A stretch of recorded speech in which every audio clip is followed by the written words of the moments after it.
Welcome to Season 11 Power Predictions. Who's actually going to be strong and who's going to fall behind? Let's start with the Spiritborn, who's an absolute demon in Season 10 right now. Dish dashing around with a rake doing billions of damage. But Spiritborn is facing a huge problem. Most of the damage and utility this season is coming from the triple masterwork, chaos armor, chaos armor, chaos armor, chaos armor, chaos armor. And obviously the chaotic purse adding a huge damage boost on top. Now in case you didn't know this, in season 11 there's no more double, triple masterworking, not even a single masterworking. The thing that happens right now is that you 20 times masterwork an item, and then you do the pinnacle, which pushes a normal affix over to a greater affix. An example for this item, I have the attack speed, maximum life, and I could get the protector cooldown as a greater affix.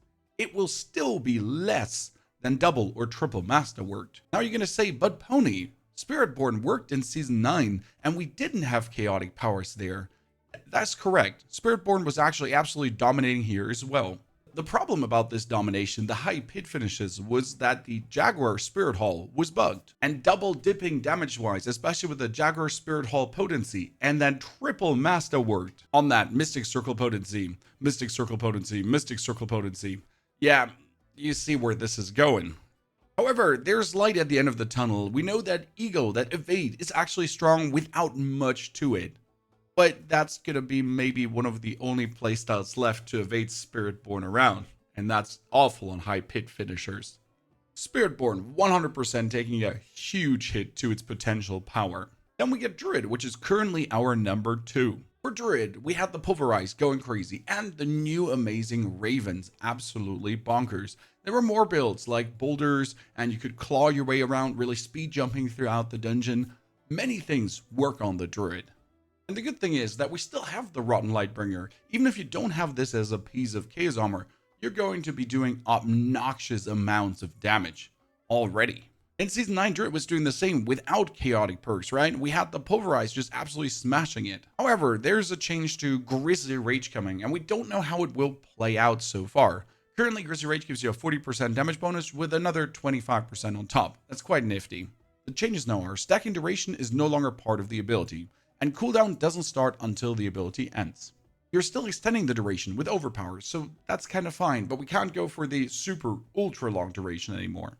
The stacking damage is gone and is now a fixed 60%, which is actually 5% less. Interestingly enough though, skill ranks of Grizzly Range now grant bonus damage instead of reducing cooldown. Now with all the cooldown reduction actually being less though, it might be hard to have Grizzly Rage really always up. What about the Raven Druid though? Because Raven Druid was powered by Savagery, that the Raven is now a core skill and we could spam it away. You could still play Killed of the Blackwing and have the Raven cooldown reduction, but we can't masterwork it anymore. So it's going to be like 36% with all the nerf cooldown reductions going on. I don't see this going down to a spammable value where we can go crazy. Same actually goes for the Pack Leader, where critical strikes have a chance to reset the cooldowns of your companion skills. But we would have to do so many critical strikes that we 100% always reset, or we have to play a second skill. Worst case scenario that then if our companion skill doesn't get reset, we can reset it otherwise. Maybe permanently have Cataclysm up, but having Cataclysm up permanently is harder now because the Mjolnir Ring can't just get masterworked on the Endless Tempest multiple times to extend the duration. Yeah, intriguing. That being said, a lot of the power on the Druid is certainly retained. It was good in Season 9, it was good in Season 8. Druid was not doing bad. It was actually performing definitely well with the Cataclysm Druid, with the boulders, with all this stuff going on. And in Season 10, it's getting a new unique to boost lightning strikes, and Bad Omen is being reworked. Bad Omen currently stats up to a 10% chance dealing damage to a vulnerable, immobilized, or stunned enemy, that a lightning bolt also hits dealing bonus damage. Bad Omen now says, now also calls lightning strikes when applying immobilize and stun. Ranks in this passive increases the damage of lightning bolts instead of the chance to strike enemies. So we have the guarantee to strike enemies, plus we get way more damage to lightning bolts, which is intriguing. Druid is definitely up there top tier, especially considering that you still have massive amounts of life and super tankiness going on with the class with tons of damage reduction. What about the number 3, our Necromancer, which is currently making numbers with the Bone Spirits? And as much fun as this build is currently, because you have the perk that turns your basic skills into guaranteed overpower critical strikes, and you can actually do this also with only critical striking, because you have 100% critical strike chance anyways. You're just going to be missing out on the overpowers, and you have to use the Zan rune.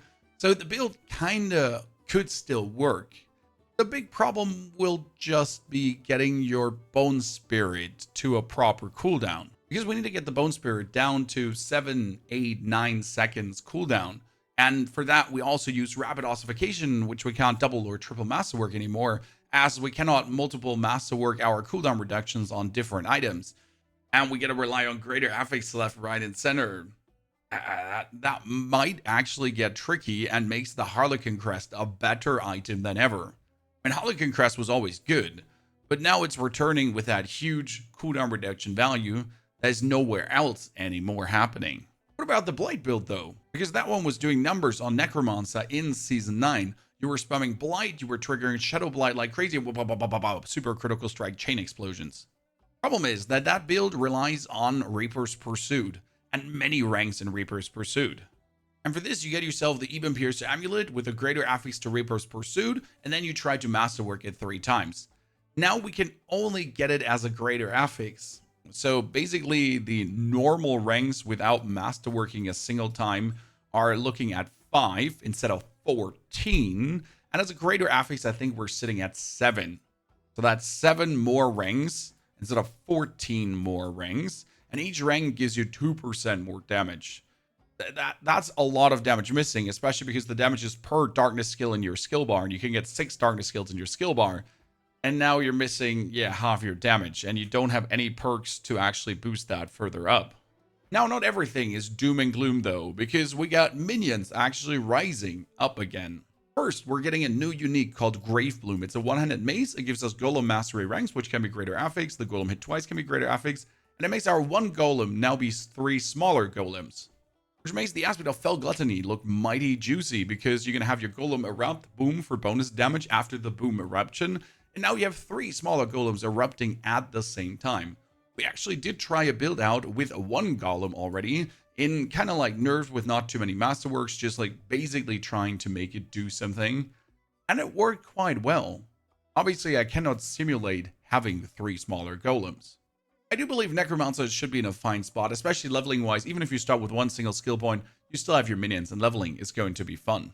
The Sorcerers, though, will be a rough topic, because we all know how Sorc plays. People want to dish out massive damage, while also quick teleporting throughout areas. Now, obviously in the pit, you do not need that quick teleport that much. It's more Inferno Hordes, Hell Tides, all that kind of stuff. The big problem being, the teleport enchantment is heavily nerfed. Instead of being able to reduce the cooldown on it, it is now a fixed 5-second cooldown that cannot be reduced. This is kind of scratching at the identity of a Sorc, because that was what Sorc always used to be. Just have your teleport and go around like crazy. I mean, almost everyone just plays the teleport enchantment. However, I catch myself as someone who dabbles in Sorc and is kind of like a tourist, right? I've been doing a Fireball build together with the Staff of Endless Rage. And I gotta say, I teleport less and still have more fun. And if I wanted to, I could still use the teleport enchantment and add the Ya rune on top to kind of bridge that gap and still have a teleport every 2.5 seconds instead of every second. And then not go like Fireball, teleport, Fireball, teleport, Fireball, teleport. It would be Fireball, Fireball, teleport, Fireball, Fireball, Fireball, teleport. That's fine. If though Sorc is your identity and you've been playing this from the very beginning on, I understand this is painful, this is annoying, you hate it objectively and you're right about it. I don't mind that much. It's still going to definitely slow the Sorc down. What about builds though? Because we currently have Hydra reigning, and in Season 9, Hydra was reigning absolutely too, with that Ophidian Iris going absolutely bonkers apeshit nuts, right? Like 12 ranks to Hydra. Well, that's the problem, right, with the 12 ranks to Hydra, because we get 100% more damage per Hydra head. But if we now masterwork, if we now take a 2-handed weapon and put something on it, that's it, right? We can get the 4 Hydra heads instead of 12, and these 4 Hydra heads will then be greater affixed after 20 times masterworking, and we might get 6 Hydra heads. So that's half the Hydra heads. That's 600% damage missing. Oh damn. That's a lot. I guess it might be time for the Fireball build to shine more, maybe to Ball of Lightning, which was anyways good, to still be very fine, and Blizzard could see a return to greatness. Now let's get to the sadder classes, and that would be Rogue and Barbarian, where Barbarian might actually be good. So let's start with a Rogue, because Rogue has currently, well, 2 all-time good builds. We got the Death Trap still going strong, and we had the Dance of Knives Poison Traps also being very well, while we get the Orphan Maker as the absolute top tier finisher doing massive trillions of damage. That being said, the Orphan Maker was already awkward with the cooldowns, and now cooldown reduction is nerfed, right? So I'm not sure how well that will actually play. Rogue really required those masterworks to make a lot of the builds work. Especially Death Trap Rogue needed a combination of cooldown reduction together with more resource so that your preparation would reduce everything properly. And for this, we needed to double masterwork things and triple masterwork stuff to actually make it work. The same for the Poison Trap. In order to do maximum damage, you needed that Poison Trap duration optimally triple masterwork. That the Poison Trap really deals multiple millions of damage stacked up, and then you could drop the Bands of the Icarus Rose to reduce the duration again, but still get the damage boost from the duration, and that's now heavily nerfed, and the Rogue wasn't anyways the top end finisher. Plus, a lot of the damage of Rogue this season was really from hit and run. You were consistently moving, you're stacking this 3 to 8 times for a huge bonus. I don't even know how Rogue is supposed to scratch Pit 100 this season. Now, Barbarian is looking a bit different because Barbarian got nerfed and then nerfed and then nerfed and then nerfed. And now it's still actually able to do Pit 122, which is kind of fantastic. So well done on the Barbarian. Woo woo, we'd love to see it. And the Barb is actually getting an interesting new unique item, which is the Chain Scorched Mail as Pants. Gives you ranks to Brawling skill, and it says casting a damaging Brawling skill disables it afterwards. When all of these skills that are on your action bar are disabled, they become re-enabled and their cooldowns refreshed, okay? Your Brawling skills deal 100% increased damage for each disabled skill, which means we're going to get ourselves 4 Brawling skills. Then we're going to figure out which one is going to be our main damage. Is it going to be Charge? Is it going to be Leap? Is it going to be Warcry? Or are we going to have Kick be our damage? And then pretty much go 1, 2, 3 damage skill, 1, 2, 3 damage skill. And it's going to be always 100% more damage, 200% more damage, 300% more damage. And then the last one, boom. And then 1, 2, 3, 1, 2, 3, 1, 2, 3. And Kick is actually seeing a huge increase in damage, which is pretty damn good. While Leap will now scale with attack speed and technically can be chain spam, like leap, leap, leap, leap, leap, leap, leap, leap, leap. We'll see. All in all, for top classes, I do see Druid and Necromancer definitely going strong. For the Spiritborn, it's kind of a wild card because of the question how long can you endure the evade Spiritborn. Rogue is going to be last, wholesale last. Sorcerers is kind of going to be in the middle, and for Barbarian, I can't just say how well the build will turn out to be. It could be either top tier or kind of medium tier, but I'm pretty sure for the Necro and Druid to perform quite well in the new systems. What do you think, ladies and gentlemen, after all the things mentioned, which is the class that you're excited for trying once again on the PDR and on Season 11 launch later on? I am actually started with a Druid in Season 10 because Druid was absolutely amazing. I made my Raven Daddy. And I might start with Druid again for that Lightning Bolt build because I'm really interested. So we'll try that. We'll definitely level things on the PDR as well. But Necromancer with the triple golems, that's really the love I'm looking forward to. If you want to know more about those golems, here's the video, and there's also more Season 11 changes. Take care.